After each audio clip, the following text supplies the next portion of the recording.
Namun sebelum kita nak memulakan perbahasan tentang tajuk kita ini, kita berharap suara kita ini pada malam ini sampailah ke pihak-pihak tertentu di luar sana.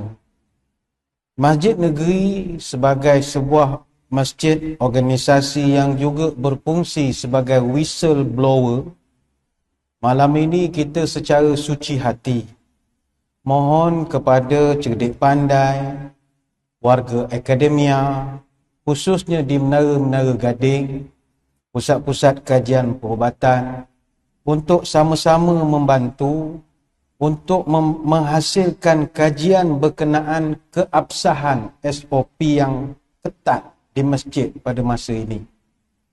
Antara yang masih lagi kita laksanakan adalah larangan penggunaan kolah masjid, larangan merapatkan soft, dan larangan menggolek tabung derma.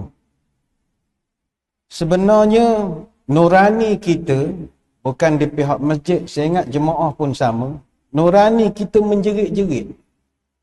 Apatah lagi ketika kita melihat seakan-akan masjid kini di double standardkan dengan pelaksanaan SOP yang agak mesra dan ceria, khususnya di tempat lain, di restoran, pasar malam, gelanggang futsal, dalam kapal terbang, hari penamaan calon.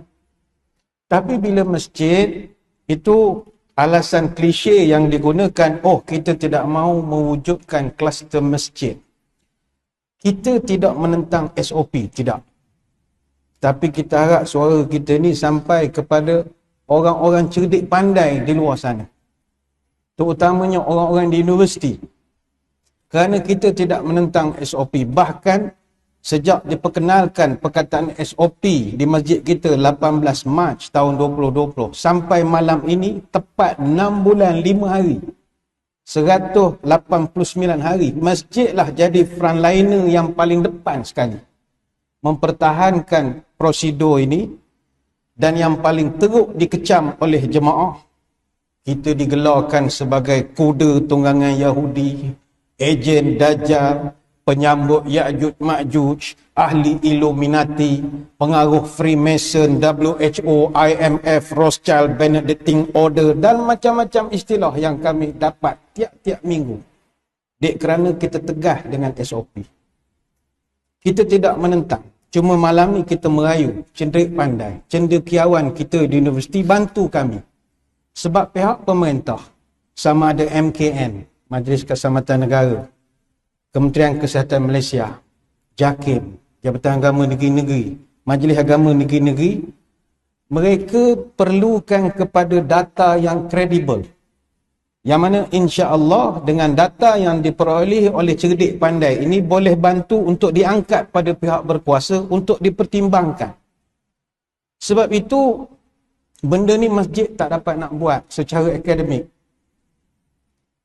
Sekarang masalah polisi ataupun dasar. Polisi tidak sewajarnya dibangunkan atas hearsay, dengar cakap.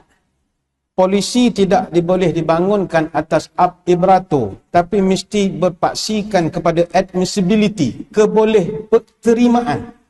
Dia nakkan kepada data berdasarkan kajian yang dipercayai. Sebab itu orang universiti, dia boleh cari dapatan, perihalan, paras keertian, perkaitan yang boleh membuktikan antara instrumen-instrumen seperti kolah masjid, soft rapat, tabung tak boleh golek dengan risiko jangkitan. Dia boleh buat kajian itu. Jadi finding ini boleh dibentangkan dan insya-Allah boleh memberi satu keputusan yang baik kepada pihak masjid.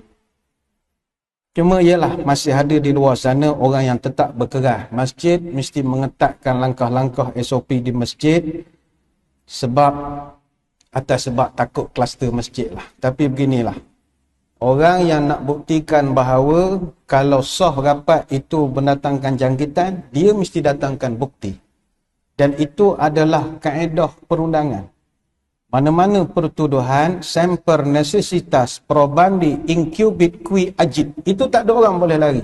The necessity of proof always with the person who lay charges.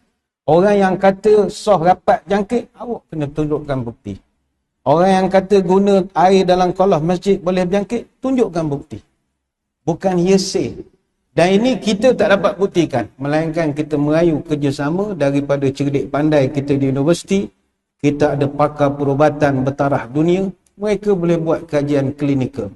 Masjid kita bersedia menjadi tempat buat kajian. Buatlah ukur 1 meter berapa ekor kuman ada, jarak setengah meter berapa ekor kuman ada, silakan. Maka finding itu boleh menyelesaikan banyak kemelut. Sekali lagi, kita tidak menentang SOP. Bahkan kitalah frontliner paling depan menjaga SOP ini. Baik, selesai. Ini bukan nak batu api. Tidak. Ini nak merayu. Moga suara kita sampai keluar sana. Kita ngaji semula lah ya. Kan menjadi batu api pula nanti. Tajuk kita malam ni batu api.